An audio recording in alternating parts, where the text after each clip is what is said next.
This morning, we are going to talk about email marketing. Let me go back to that slide. This morning, we're going to talk about email marketing.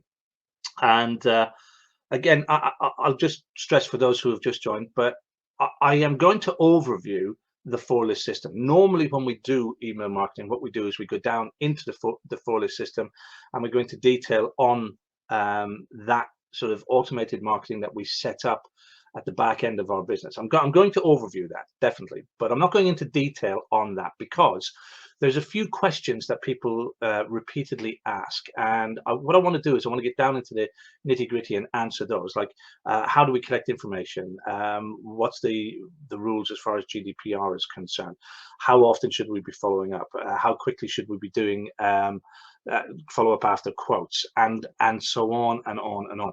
So I want to answer some of those nuanced questions this morning rather than reteach the four-list system. So I will overview it, but again, just to remind you, all of the training as far as that system is concerned is inside your member area. It's all there. Just do a search under email marketing, do a search under Aweber, do a search under e-marketing. You will find all of the actual training about what I'm going to go through on this very first slide. And as Gary says, he loves this new button. What I'm going to do now is I'm going to use that new button to bring up the next slide.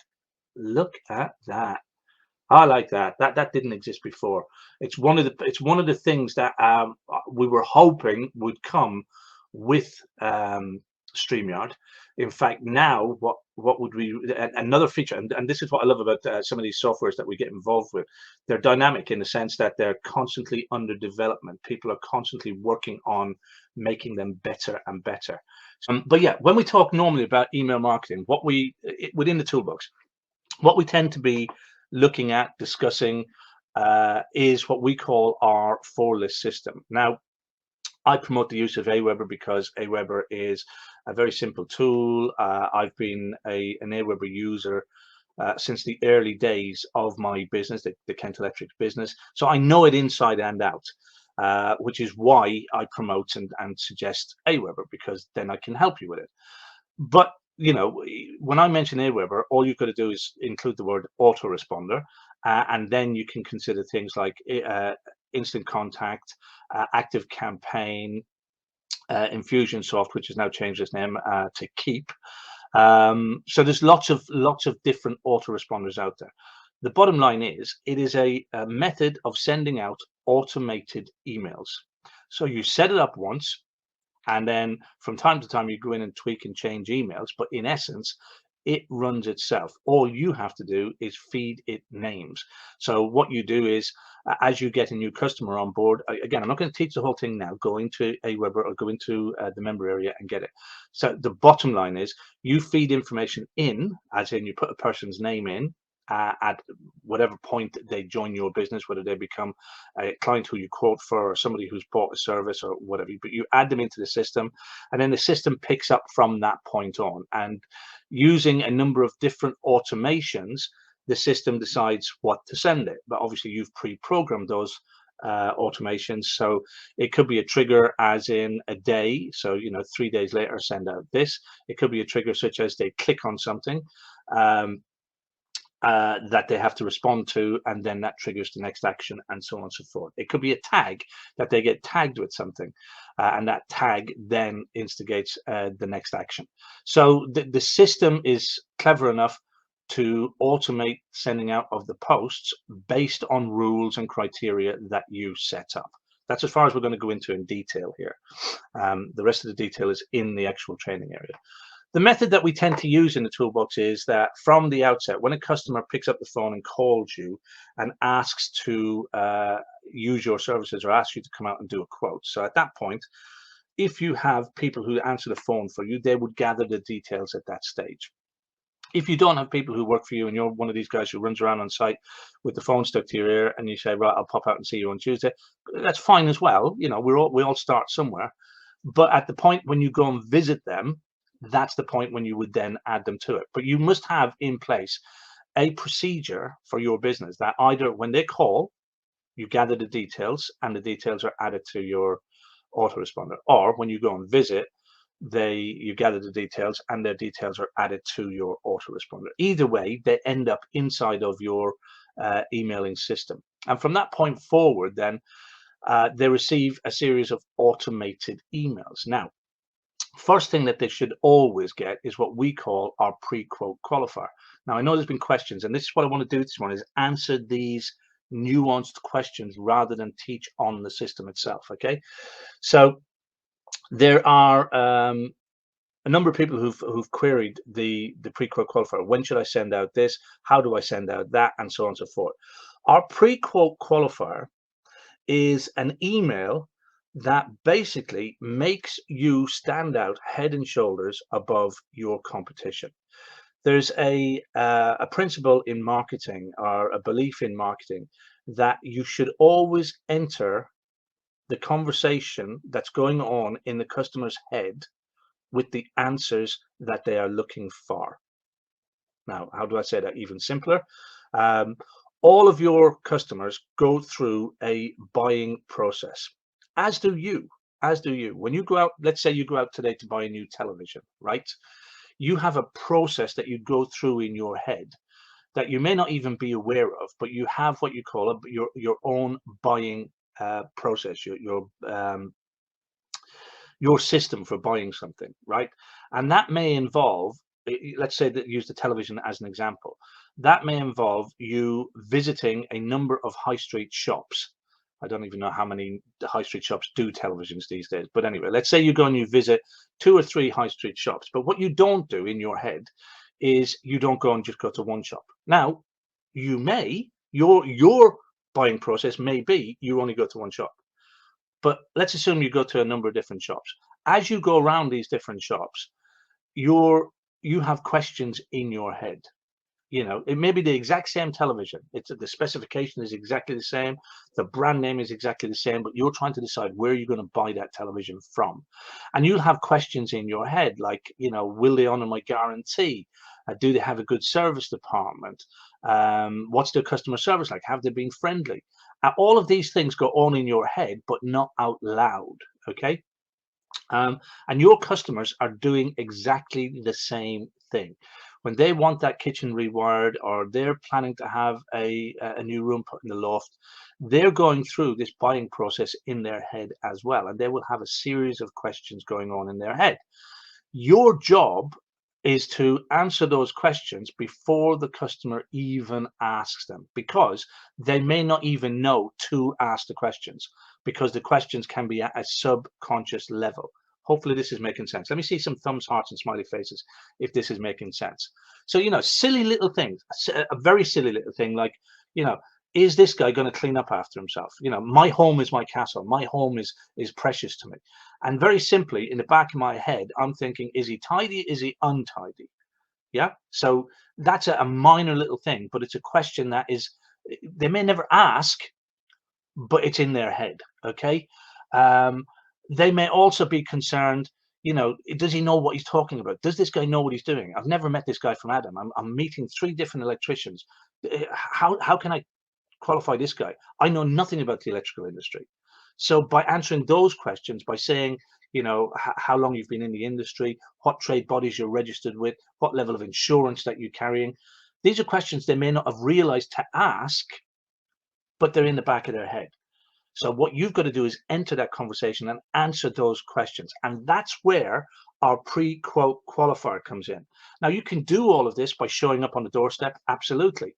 So, you know, by the confidence that you exude, by wearing your badge shirts with your NIC logos on them, by having a clean and tidy van, you send signals.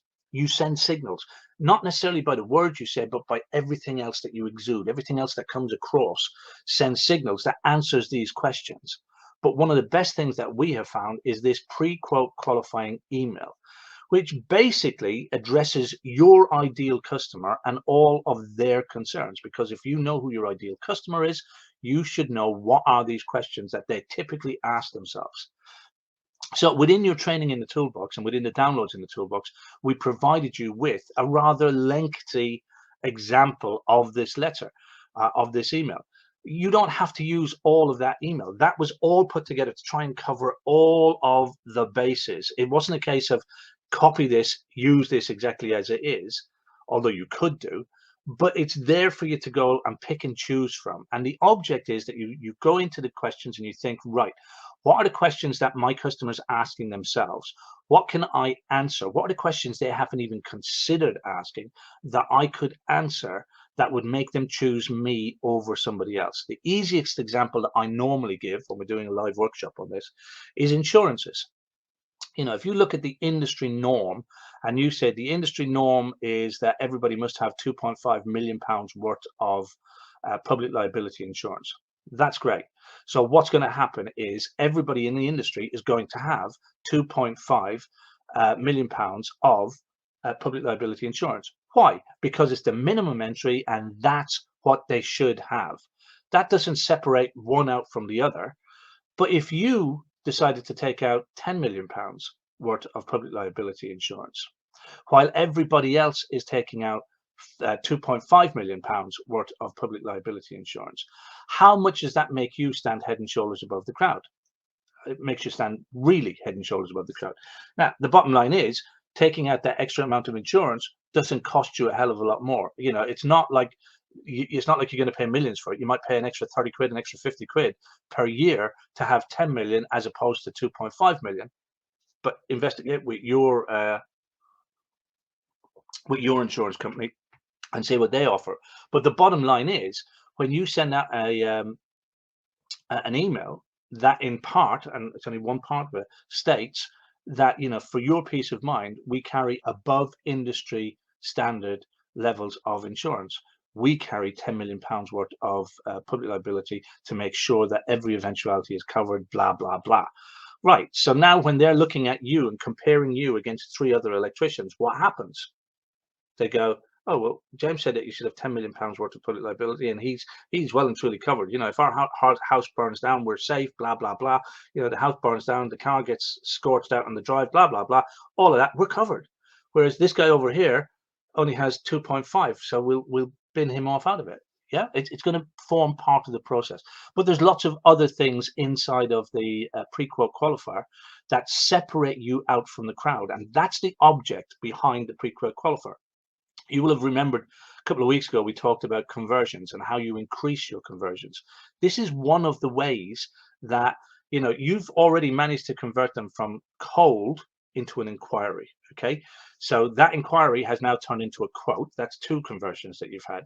Now you've got to convert that quote into business. This is one of the best ways to help your conversions is by putting in your pre-quote qualifier, making sure that your customer is aware of the fact that you are different, that you stand out, that you are not like the herd, that it is worth going with you, even if you are a little bit more expensive. Okay, so make sure you make use of the pre-quote qualifier, and that's where it fits. It fits into that. It's the first thing that they should receive from you when they ask for a quotation. Like I said, I'm not going into the details about how you set up Aweber and everything this morning. That's a complete separate lesson, and it's inside the toolbox. I'm overviewing the system so that people actually get to grips with how it works. Okay. Morning, Anton. Anton has joined us. Nice to see you out there, sir.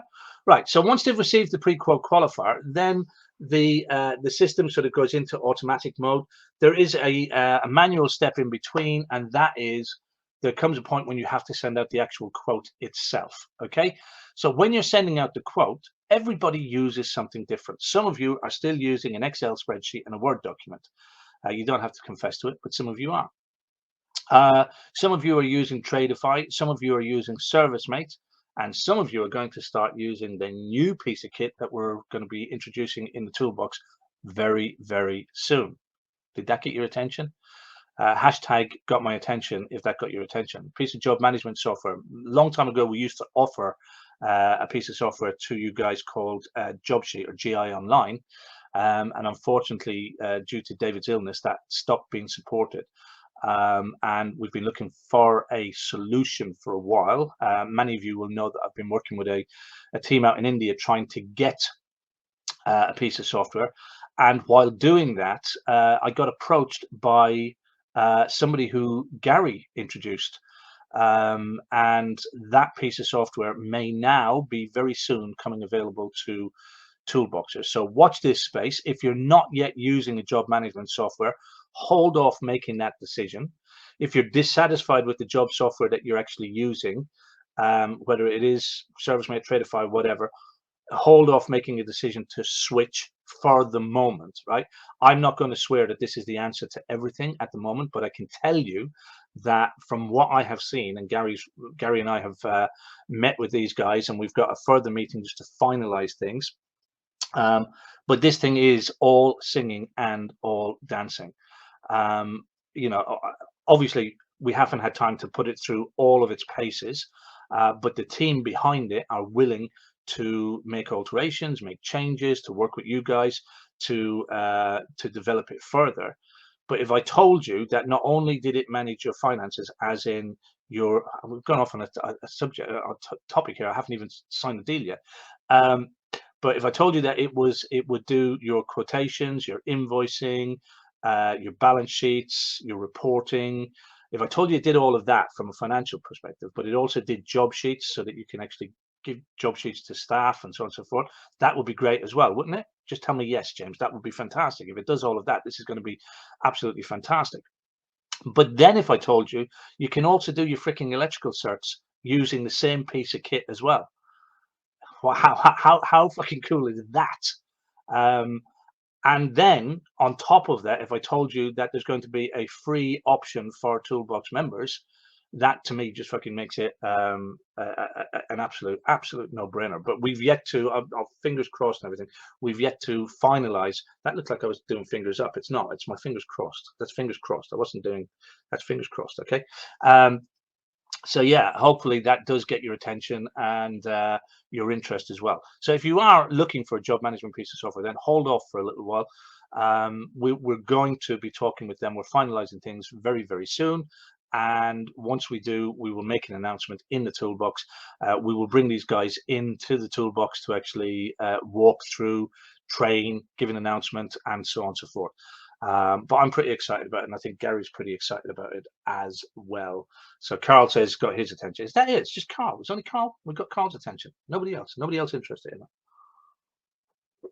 If you're watching on replay and this got your attention, hashtag got my attention.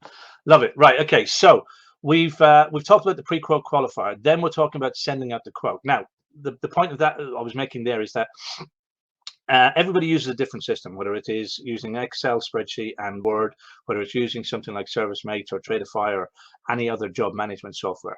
You normally send that independently of your marketing email system. Now, you can link them. That, you know, I'm not going, again, we're not training on that this morning, but you can link them. There are various different methods, whether it's actually with keys within the software itself or whether it's using third-party bridges. You can link these things so that they all work together. So in other words, you can send out your quote and then it triggers the next response, or you can have it manual. Depends on yourself. But after that, the nice thing about automating your email after that is, and this answers the question that was asked by Hayden yesterday, was it yesterday or the day before, about how quickly should you follow up after sending out a quote. My view on that is instantly, because once the quote goes out, your automated email system should then kick in. Straight away, your automated email system should go into action. You shouldn't have to remember. You shouldn't have to stand back and go, oh, did I send that 3 days ago? Did I send that 4 days ago? When did I send that? Should I actually, do I have to worry about following? Should I give them a call? You shouldn't have to worry about any of that. What you should have is a system of emails set up that follow up people until they respond. And from the outset, once you send the quote, the next day, an email should go to the customer to say, by now you should have received your quote. Can you confirm? Now, that's a follow-up in the sense that you're giving the customer a nudge, but you're doing it in a polite way. You're not saying, have you made a decision? Although that's what you're hoping for. That's the answer you want them to come back with and go, yeah, we got it, let's go ahead. Or, yeah, we got it, we're not happy. Whatever, you want an answer from them. But all you're doing is saying, you know, we sent out the quotation yesterday. I'm just following up to make sure that you actually received it. Simple, very, very simple. And your automated email does that. And then from there onwards, every couple of days, a fresh email should go out, and you don't, this is not you sitting down and rewriting freaking emails. You've already preloaded these into the system. The system is pre-programmed to do this automatically, okay? And it automatically keeps sending out follow-ups every other day. Obviously they're worded slightly differently, until you get to a point where it's like whatever you set up on your system, whether it's 15 days or 30 days, where you say, you know, the quote was valid for, in my case, it was 30 days. So the quote was valid for 30 days. We're now on to day 27 and I haven't had a reply. I must advise you that if we don't get a reply within the next 3 days, then we will have to re-quote if you want to go ahead with the work, or something to that effect. But you can put any number of these follow-up emails into your sequence to ensure that at some point your customer responds. But also within that follow-up sequence, you should have nudges to yourself. So you should have either yourself or your office staff. You should have 1 or 2 of those emails that gets copied directly to you as a reminder to phone the person. So within the system, so an email gets sent to you or gets sent to whoever it is, Mary at the office, that says, you know, follow up with Mrs. McGrath. And then that triggers a phone call. So they're getting the emails, but then you get a trigger to say, right, they haven't responded to the emails, make a phone call. And then somebody, you or a member of staff, makes that call to the individual and says, look, we sent out the quote, we sent you a number of emails, we haven't had a response back yet. Could you just tell me that you actually got the quote? We're concerned that you may not have received it. Okay, so you did get it, great. Have you made a decision yet, or is there something I can do to help you to make a decision? These are questions I can ask. Now, the value in doing these follow-ups, we've gone on a little bit about how many you could have and so on and so forth, but the value in doing these follow-ups is a lot of people sit on the fence until somebody nudges them. And 9 times out of 10 is the person who freaking nudges them that gets the work. Why? Because psychologically, the individual believes that they care more about the job. So you give somebody a nudge and say, did you receive my quote? Have you made a decision? They believe that you are more interested in their outcome than the other 2 guys that quoted and didn't follow up. So you may even be a little bit more expensive, but they now think, well, actually, you care, you give a shit. So the person who does the nudging tends to get the work. So do make sure that you have a follow-up sequence in place. How many of you have had situations, and we've all done it, but how many of you have had situations where you've sent out a quote and you've sat on it and you've waited for the customer to come back to you? And you wait and you wait and you wait until eventually you discover that they've had the work done, or they've let it wane and they've not bothered with it or whatever. But you've just left it go so long that it's now of no interest to anybody. Whereas a simple follow-up would have helped you to convert it. And again, back to conversions, would have helped you to convert it into work. So that was one of the queries that we had. How, you know, what do we do in terms of sending out the quote? How often do we follow up? And then, of course, once they make a decision, they go into one of 2 categories. They either become buyers or they're not. So they're either customers or they're not. And that then determines what route they go down after that, whether they go into a series of emails that talk to customers, or whether they go into a series of emails that talk to, again, potential customers.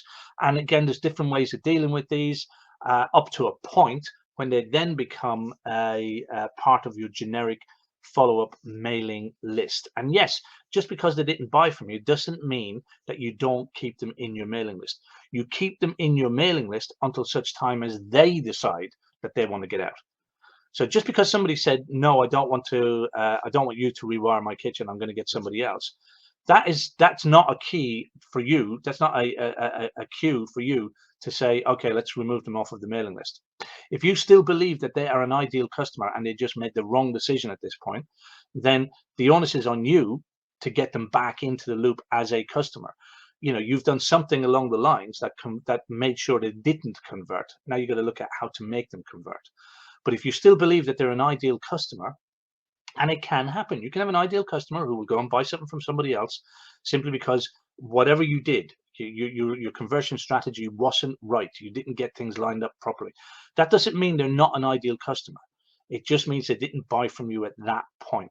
So don't delete them from your system, unless, of course, you decide that they're not an ideal customer. But don't delete them from your system if you believe they are. They stay in the system, and you continue to market to them on a gradual basis, but again, by providing value, not by selling. I'm not going to go into the training on how we do Aweber here, but it's in the Toolbox membership area for you to look at. So that's the overview of the 4-list system. It starts with the quote, goes down to either buy, don't buy, and then into a generic follow-up sequence.